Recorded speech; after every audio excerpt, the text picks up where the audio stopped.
Welcome to the aftermath of this commercial. Today we're shooting a watch commercial. This is one of them, there's so many. And if you want to see what happens here, you want to stick around for this, it's going to be a fun one. I'm going to teach you how to do a cool commercial that looks like this.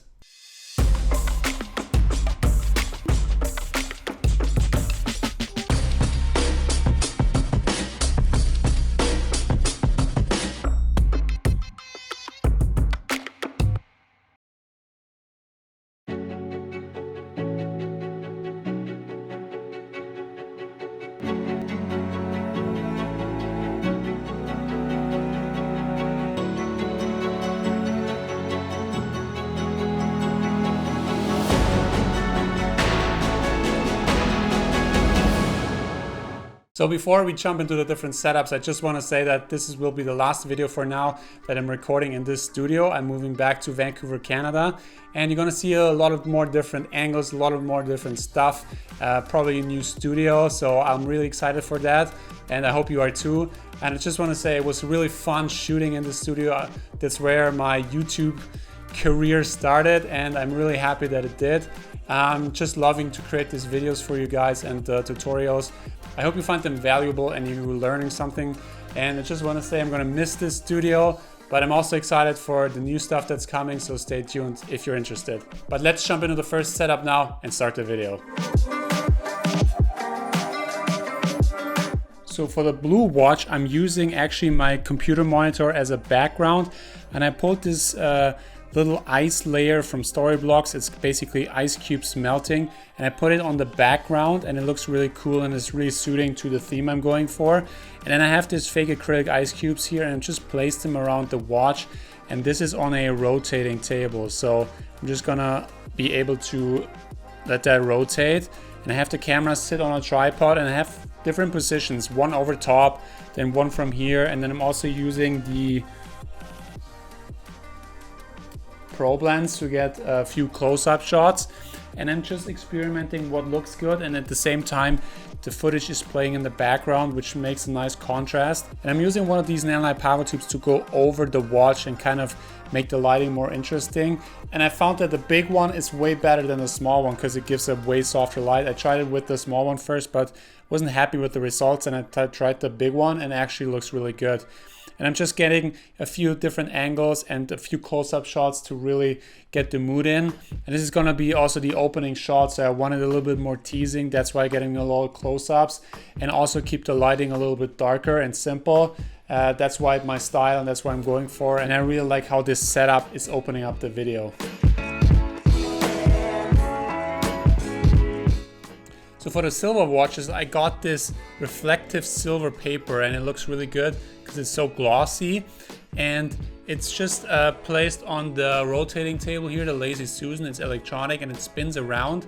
And I have the natural light coming in from the window here, which gives a really soft natural light, and it just looks really good with the reflections of the silver paper here.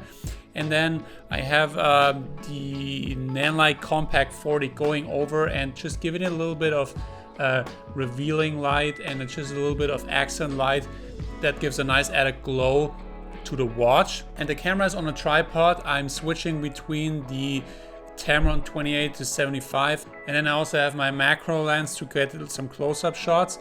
And then I have another paper, let's get it. And then I have another paper, just make it a little bit more interesting. I have it here in the background, and I'm kind of moving it so I get a little bit of more movement. So I have the movement of the watch and also the movement of the paper, and I think it looks really good. And then also I have some moody shots. I filmed actually yesterday night where the sun was a little bit setting, and I have this like natural light coming in, which was not too bright.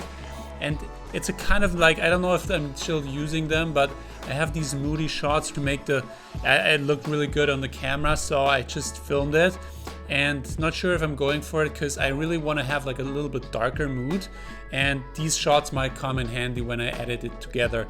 This is going to be a 15-second video, so I'm not sure if I'm able to use them, but it's good to have more shots than less.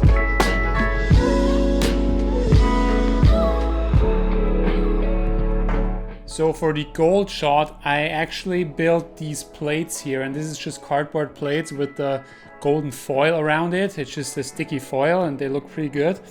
And I made 3 of them, and then I just made this little triangle where I placed 1 flat on the ground and then 2 beside each other, that it forms this triangle. And with this probe lens, I'm going in like on the slider, pushing in, and I have this light in the background. It's actually pretty perfect. It's the Compact 40 from Nanlite, and it makes a nice evenly soft, as you can see, a nice evenly soft background, and it looks really nice at the end of the kind of triangle. And just moving over with the probe lens, and then I have to, because I have 2 different watches. One, I actually let the triangle be and just have it on the plate here, and it just actually looks so good with the nice wristband, because the wristband has a nice texture. And I'm going over with the probe lens really close, and then when it comes to the dial here, you get this nice reflection from this bright light source that it comes from the back. And for the other watch I just place inside, and then once the camera is pushing in, because it's all black in there, and then I just turn that light on, and then you kind of see the light at the end of the tunnel, kind of like when the lens goes into the triangle. I just turn the light on, and then I have this small Nanlite Pavo tube that I'm lighting it from the front to make it a little bit more glow, and it just looks really nice, and it just looks really nice. You just have to time it right, and once I got everything right, it just looks so good.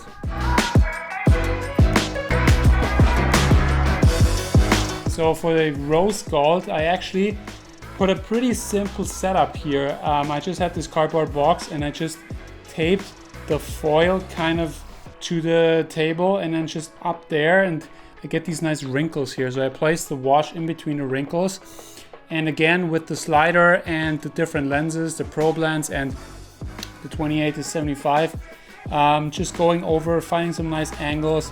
And I also used this reflector here, because it was kind of reflecting off of the glass of the dial here, and I just want to get a nice even soft overhead light, so that's why I use this. And also the reflections were pretty, you can see the reflections pretty good on the glass here in this watch kind of, so I use this to make it look nice. I used the reflector to make it look nice and even. And I also, I don't know how it comes out in the edit, but this paper kind of looks a little bit, I don't know, it doesn't look like rose gold on the camera. I don't know if that's my settings, but I will see that on the computer. But I might have to do a little bit of color grading to match the color that I want. And yeah, it's just a pretty simple setup, but with the motorized slider, it's pretty cool. Get some nice establishing shot. And also, what's really important is I kind of like, because this looks really good when the watch just lies there, but I feel like if I just like have a little bit of movement with the camera and also with the light, if just the slider is moving and nothing else is happening, for me it looks kind of like more like a photo. So I want some movement on the scene that's actually happening. And how I do this is usually I use light, because light doesn't move in a photo, and in a video it does. So I just move over a little bit to get changing reflections on the scene here. This makes your footage look way more interesting, and you don't look like a photo. So the green watch, you could see it's a total mess here on the table. And I bought this, I don't know what this is called in English, but it's a kind of a wheat, kind of like a green wheat that it's made to powder.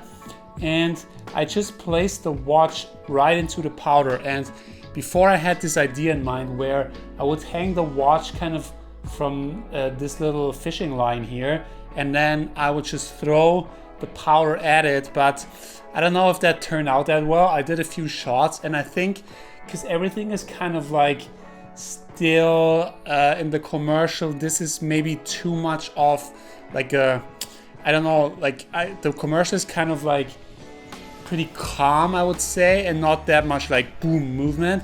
And I would say like a explosion kind of thing doesn't really fit into the commercials. So I tried a few times, but then I thought I'd just take a few shots on the rotating table with the watch, and then actually place the watch onto the flat table into the powder, and it just looks incredible with the probe lens.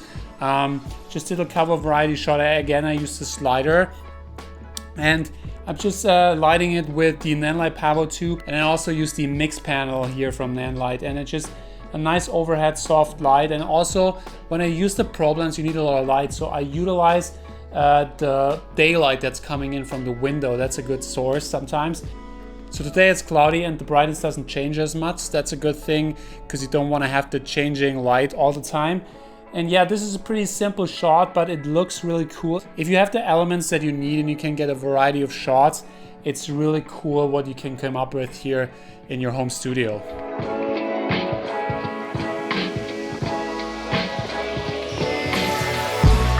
So for the brown watch, I actually made a huge mess here, as you could see.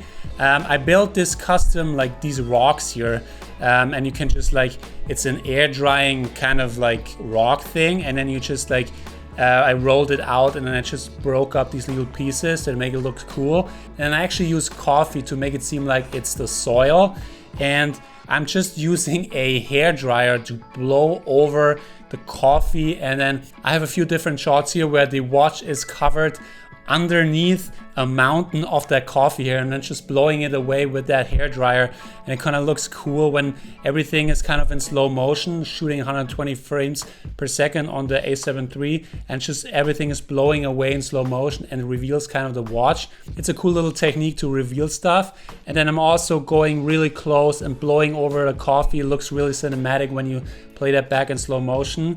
And yeah, just lighting it back here with the Compact 40 just to give it a nice little soft light. And then just over top, I'm just going over top and filming down on the Lazy Susan. Everything is spinning and it's also a nice contrast. Remember, I have two watches with the same color, so I will have two different shots here. One where it's rotating and one where it's kind of more still with different lenses. It's gonna look really cool.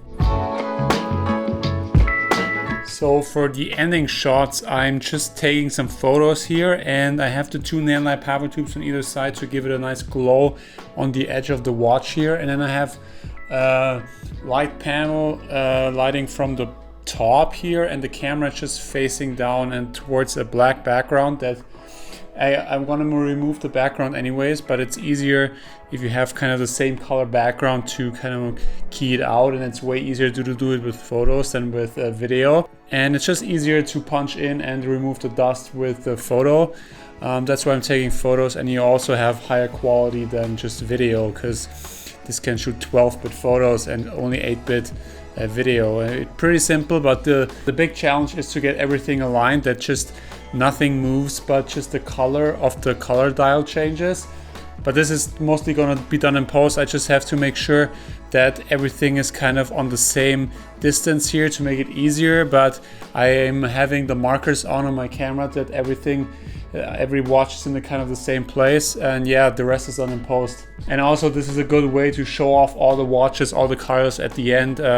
Just probably happens really fast because it's only a 15-second commercial, but it's good to see all the watches in the end, kind of like the hero shot. So that's it. Thanks so much for sticking around until the end of the video. I hope you learned something today. A free and easy way to support the channel is hit that like button, and if you haven't subscribed, you might consider doing so. I'd really appreciate it. If you have any questions, shoot me a message on Instagram at sebpicmedia, and I will see you in the next video.